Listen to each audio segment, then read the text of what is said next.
After my CEO wife went bankrupt, everyone assumed I would take the money and run. Because I was handsome, but only cared about money, spending her cash every day, eating, drinking, and having fun. But what I actually wanted was to stay by her side and help her make a comeback so that when she did, even the smallest trickle slipping through the cracks would be enough to set me up for life. But who could have guessed that her bankruptcy was all an act? When I transmigrated into this novel, I arrived right at the ending. The beautiful CEO was the villain who had already been defeated by the female lead, and I still remembered the very last lines written about her. The only things Bai Ningbing had left were the husband lying in the bedroom, and her collection of expensive watches and clothes. But Bai Ningbing herself knew that this man who had never paid her any attention except to ask for money would soon walk out with those watches and clothes, leaving her with absolutely nothing. I rubbed my temples and thought of that already bankrupt CEO wife, letting out a quiet sigh. Bai Ningbing had actually treated me well ever since we got married, so I felt bad about walking out on her at her lowest point.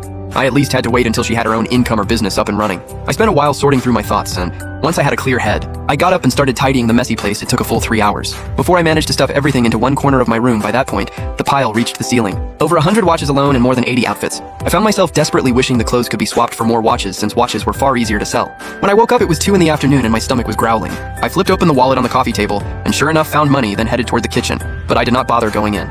We had just moved in 2 days ago, and neither of us knew how to cook, so the kitchen was definitely bare. I would have to find food myself. Luckily, even though the apartment Bai Ningbing rented was small, the complex was nice and there were a bunch of restaurants right downstairs. I strolled down and grabbed a quick bowl of noodles, then thinking of the nearly empty bathroom supplies I had noticed earlier, took a detour through the supermarket. I bought a bag full of everyday essentials and picked up a set for Bai Ningbing as well, choosing the colors and styles based on what I remembered she preferred. Then, I got back to cleaning the apartment. I turned the handle and stepped into Bai Ningbing's room to find that aside from a few more items on the bookshelf and desk, there was nothing but a bed and a handful of essentials. I sighed helplessly. It was a lot to ask of a woman who had grown up sheltered and privileged to endure a life like this. I looked around the room and got to work tidying up. Minute by minute, the time ticked by, and by the time the whole place was in order, it was already 10 at night. I finished washing up feeling at ease, set my late night snack out on the coffee table, and got ready to dig in just as I opened the packaging. And was about to take the first bite, the front door clicked open. I looked up and met a pair of eyes as clear as autumn water. The woman at the door looked at me expressionlessly, and as she swept her gaze around the room, a flash of surprise crossed her eyes before her attention returned to me. I took her in at the same moment. She was an extraordinarily beautiful woman. No wonder the author had exhausted every flattering word to describe her. Feeling Bai Ningbing's gaze on me, I unconsciously tightened my grip on the snack in my hand, and felt a wave of nerves wash over me. After all, I was an imposter. Could someone like Bai Ningbing really fail to notice something was off about her husband? Her eyes made me feel like nothing in the world could hide from her. Did you hire a cleaner, and was there enough money for that? Her tone was flat, carrying a faint air of scrutiny. I instinctively shook my head. No, I cleaned it myself. You cleaned it yourself. Yes, I did it myself. Bai Ningbing looked at me with clear astonishment, staring straight at me for a moment. The two of us held each other's gaze. Then Bai Ningbing looked away. First, do you have enough money? Enough, what about you? I reflexively shot back, and immediately regretted it. That reply made Bai Ningbing look over at me again in surprise. Then she slowly spoke, and after those words, both of us fell into silence.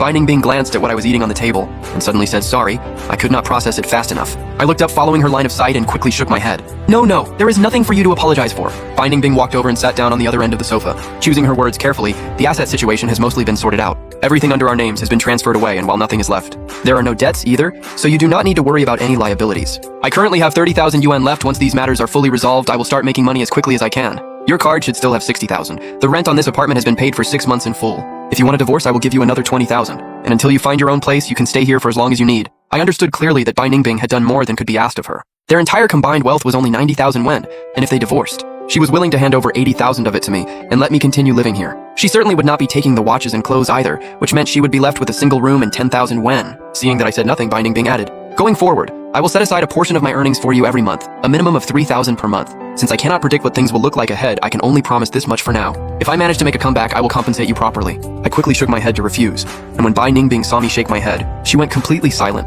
I realized my gesture might have caused a misunderstanding, and quickly clarified, no, I am not asking for a divorce, and I do not need you to give me money. Do not worry, I still have enough. I have come to terms with things, and I will be spending more carefully from now on. I will also be earning my own income, so do not put that kind of pressure on yourself. An ordinary family does not actually spend that much in a month. You are not getting a divorce. But did you not say yesterday? I suddenly remembered that yesterday I had apparently been very angry, calling Bai Ningbing useless and demanding a divorce. My expression stiffened. Ah, well, I was drunk at the time. I did not mean it. I have thought it all through. I cannot divorce you right now since we are married after all. I should be stepping up from here on out, and you do not need to worry about me. I can manage to support myself, and who knows, maybe I can even feed you too. The moment I said that, Bai Ningbing looked at me with an even stranger expression, but did not say much more. If you do not want a divorce, then fine, whenever you do make up your mind, just let me know.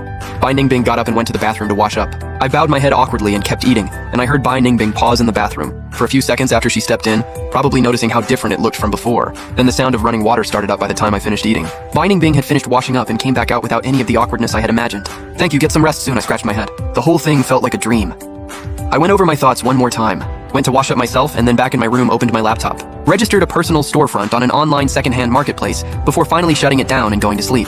The next morning, I woke up out of habit at 6:30, gathered the ingredients I had bought the day before, put the kanji on to cook, and then headed downstairs to buy some baozi and yutiao. By the time I got back, Bai Ningbing had just opened her door and stepped out. She heard the door and glanced up, and when she spotted the breakfast I was carrying, she unconsciously rubbed her eyes as if she thought she was seeing things. Good morning, I bought breakfast and I also have kanji on the stove. Go wash up quickly, and with that I headed to the kitchen to check on the kanji, ignoring the look of astonishment Bai Ningbing was giving me from behind since both of us had been up late. I was worried about our energy levels, so I had made red date and red bean kanji.